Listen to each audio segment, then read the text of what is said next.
Turkish Airlines Flight 1951, also known as the Polder Crash 6, or the Schiphol-Polderbaan incident, was a passenger flight that crashed during landing at Amsterdam Schiphol Airport, the Netherlands, on February 25, 2009, resulting in the deaths of 9 passengers and crew, including all 3 pilots.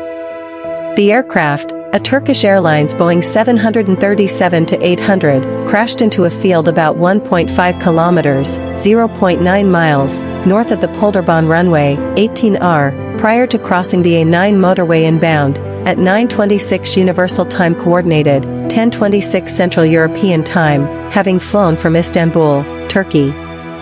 The aircraft broke into 3 pieces on impact. The wreckage did not catch fire. 7, 8, 9. The crash was caused primarily by the aircraft's automated reaction, which was triggered by a faulty radio altimeter. This caused the autothrottle to decrease the engine power to idle during approach. The crew noticed this too late to take appropriate action to increase the thrust and recover the aircraft before it stalled and crashed. 10. Boeing has since issued a bulletin to remind pilots of all 737 series and BBJ aircraft of the importance of monitoring airspeed and altitude, advising against the use of autopilot or autothrottle while landing in cases of radio altimeter discrepancies. 11. A 2020 investigation by the New York Times found that the Dutch investigation into the crash either excluded or played down criticisms of Boeing following pressure from Boeing and U.S. federal safety officials, who instead emphasized pilot error as a factor, rather than design flaws. 12. Background. Aircraft. The aircraft operating Flight 1951 was a 7-year-old next-generation Boeing 737-800 series Model 8F2-13, with registration TCJGE, named Tekerdag. 14-15, Model 8F2 denotes the configuration of the 737-800 built for use by Turkish Airlines. It had 51 aircraft of this model in service at the time of the crash. 16. The aircraft made its first flight on January 24, 2002, and was delivered to Turkish Airlines on March 27. Flight. On board were 128 passengers and 7 crew members. 14, 17, 18. The flight was under the command of instructor Captain Hasan Tahsin Arizin, age 54. 19. A former Turkish Air Force fleet commander, Captain Arizin had been working for Turkish Airlines since 1996 and was one of the most experienced pilots at the airline. 20. He had over 5,000 hours of flight time on the F-4E Phantom II. 20. Olga Ozgur, age 28, was the safety pilot of the flight, a graduate of a flight school in Ankara, who flew the MD-80 for World Focus Airlines before joining Turkish Airlines and passing the 737 type rating in 2006. He was sitting in the cockpit's center jump seat. Murat Sezer, 42, co-pilot under line training, was flying as co-pilot. 21. The cabin crew consisted of Figen Eren, Perihan Ozden, Ulvi Murat Eskin, and Yasmin Varal. Accident. Runway diagram of Schiphol Airport with the Polderbaan runway depicted in black and the location of the crash marked with a red star. The flight was cleared for an approach on runway 18R, also known as the Polderbaan runway, but came down short of the runway threshold, sliding through the wet clay of a plowed field. The aircraft suffered significant damage. Although the fuselage broke into 3 pieces, it did not catch fire. Both engines separated and came to rest 100 meters, 330 feet, from the fuselage. 23. While several survivors and witnesses indicated that rescuers took 20 to 30 minutes to arrive at the site after the crash. 24. 25. Others have stated that the rescuers arrived quickly at the scene. 24. 26, 27. About 60 ambulances arrived along with at least 3 Lifeliner helicopters, air ambulances, Eurocopter EC-135, and a fleet of fire engines. Citation needed. An unconfirmed report by De Telegraaf states that the firefighters were at first given the wrong location for the crash site, delaying their arrival. 28. Lanes of the A4 and A9 motorways were closed to all traffic to allow emergency services to quickly reach the site of the crash.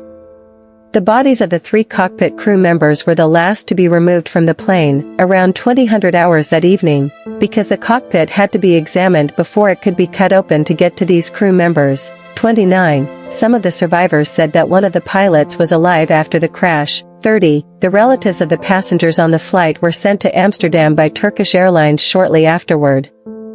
31. All flights in and out of Schiphol Airport were suspended, according to an airport spokeswoman. Several planes were diverted to Rotterdam The Hague Airport and to Brussels Airport.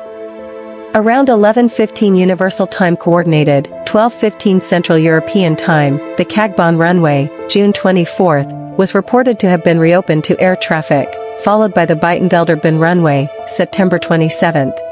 32. Turkish Airlines continues to use the flight number 1951 on its Istanbul to Amsterdam route, primarily operated by an Airbus A321neo and an Airbus A330-33. TCJMJ, an Airbus A321 delivered 2 days after the accident to Turkish Airlines was named Tekkerdağ in memory of the flight. 34. Investigation. The investigation was led by the Dutch Safety Board, DSB, Dutch, Onderzoeksraad voor Veiligheid or OVV, and assisted by an expert team from Turkish Airlines and a representative team of the American National Transportation Safety Board, NTSB, accompanied by advisors from Boeing and the Federal Aviation Administration, FAA, 35, 36, Turkish Directorate General of Civil Aviation, SHGM, the operator, the UK Air Accidents Investigation Branch, and the French Bureau of Inquiry and Analysis for Civil Aviation Safety, BEA. 11:37, the cockpit voice recorder and the flight data recorder were recovered quickly after the crash, after which they were transported to Paris to read out the data. 38, the Dutch Public Prosecution Service initially asked the DSB to hand over the black boxes, but the DSB refused to do so. It stated that no indication of homicide, manslaughter, hijacking, or terrorism was present, which would warrant an investigation by the prosecution. 39:40. Animated reconstruction of the crash by the Dutch Safety Board. While on final approach for landing, the aircraft was about 2,000 feet, 610 meters, above ground, when the left-hand, captain's, radio altimeter suddenly changed from 1,950 feet, 590 meters, to read -8 feet, -2.4 meters, altitude, although the right-hand, co-pilot's, radio altimeter functioned correctly. 10. The voice recording showed that the crew was given an audible warning signal, landing gear warning horn, that indicated that the aircraft's landing gear should be down, as the aircraft was, according to the captain's radio altimeter, flying too low. This happened several times during the approach to Schiphol. The reason that the captain's radio altimeter was causing problems was the first officer making a mistake when arming the aircraft's autopilot system for a dual-channel ILS, instrument landing system, approach. The Boeing 737NG has two autopilot systems or flight control units, FCU, which can work independently of each other, single-channel, or together, dual-channel. These systems are called CMD-A and CMD-B. CMD-A is the left seat FCU, captain, while CMD-B is the right seat FCU, first officer. During normal operations, the PF, pilot flying, uses their respective FCU.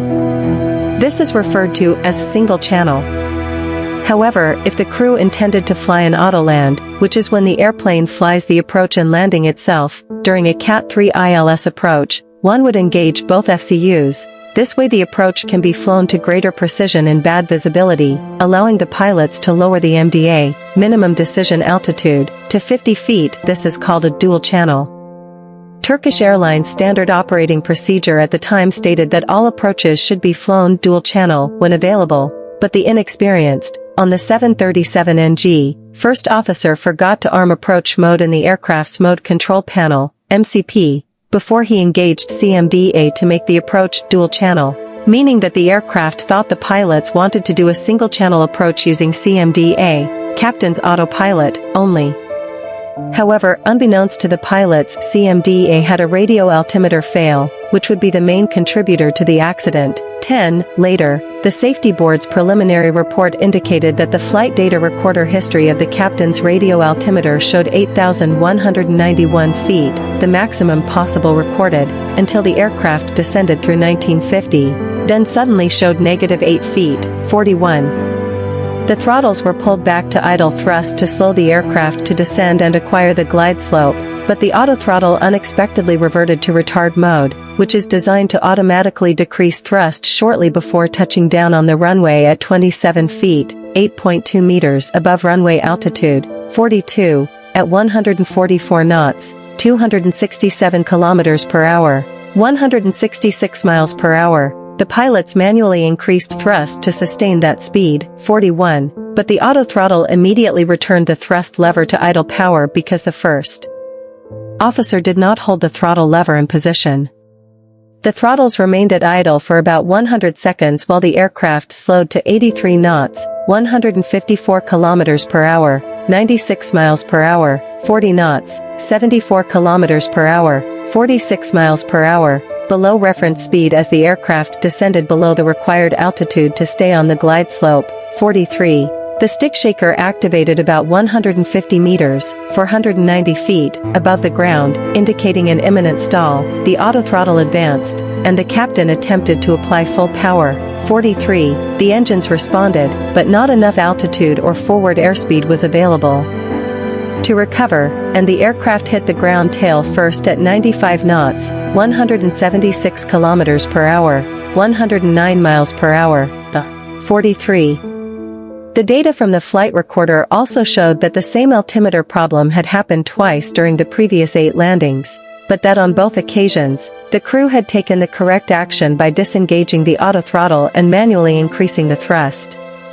Investigations are underway to determine why more action had not been taken after the altimeter problem was detected. 44. In response to the preliminary conclusions, Boeing issued a bulletin, multi-operator message, MOM, 09-0063-01B, to remind pilots of all 737 series and Boeing Business Jet, BBJ, aircraft of the importance of monitoring airspeed and altitude, the primary flight instruments, advising against the use of autopilot or autothrottle while landing in cases of radio altimeter discrepancies. 11. Following the release of the preliminary report, Dutch and international press concluded that pilot inattention caused the accident. 45, 46, 47, 48, though several Turkish news publications still emphasized other possible causes. 49, 50. On March 9, 2009, the recovery of the wreckage started. All parts of the plane were moved to an East Schiphol hangar, 51, 52, for reconstruction, failed verification. It was reported that the first officer survived the crash itself, but that rescuers were unable to reach him via the cockpit door, owing to security measures introduced in the wake of the September 11, 2001 attacks. The rescuers eventually cut their way into the cockpit through the roof, by which time the first officer had died. The final report was released on May 6, 2010. The DSB stated that the approach was not stabilized, hence, the crew ought to have initiated a go-around. The autopilot followed the glide slope, while the autothrottle reduced thrust to idle, owing to a faulty radio altimeter showing an incorrect altitude. This caused the airspeed to drop and the pitch attitude to increase. All this went unnoticed by the crew until the stick shaker activated. Prior to this, air traffic control caused the crew to intercept the glide slope from above. This obscured the erroneous autothrottle mode and increased the crew's workload.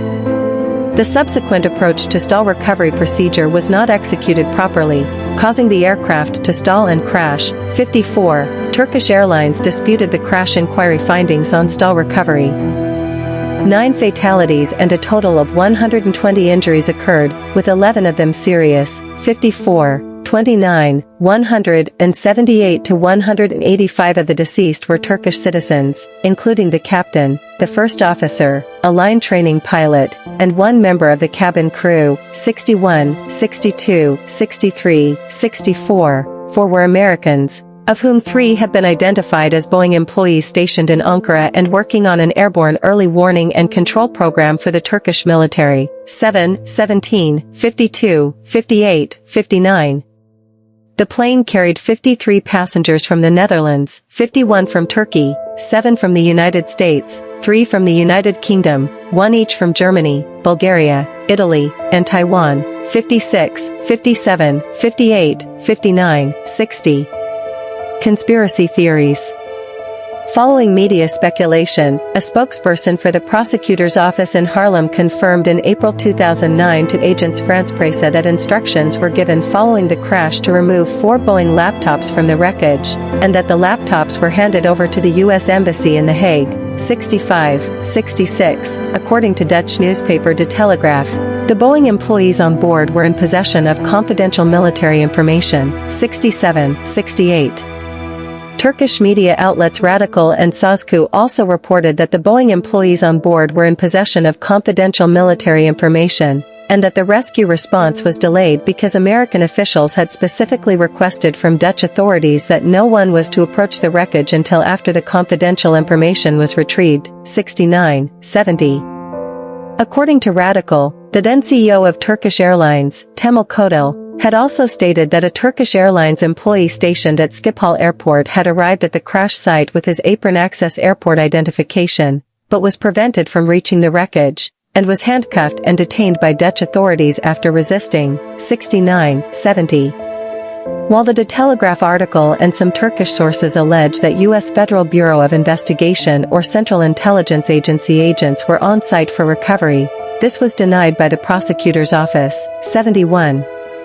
Boeing and NTSB pushback. An investigation by the New York Times' Chris Hamby published in January 2020 in the aftermath of the Boeing 737 MAX groundings claimed that the DSB either excluded or played down criticisms of the manufacturer in its 2010 final report after pushback from a team of Americans that included Boeing and federal safety officials, who said that certain pilot errors had not been properly emphasized.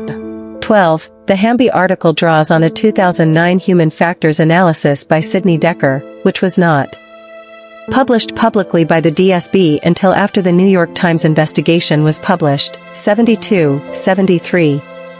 In February 2020, it was reported that Boeing had refused to cooperate with a new Dutch review on the crash investigation and that the NTSB had also refused a request from Dutch lawmakers to participate. 73. In media. The Discovery Channel Canada/National Geographic TV series Mayday featured the crash and investigation in a season 10 episode titled Who's in Control? 74. The episode is dramatized in the episode Who's Flying of Why Planes Crash.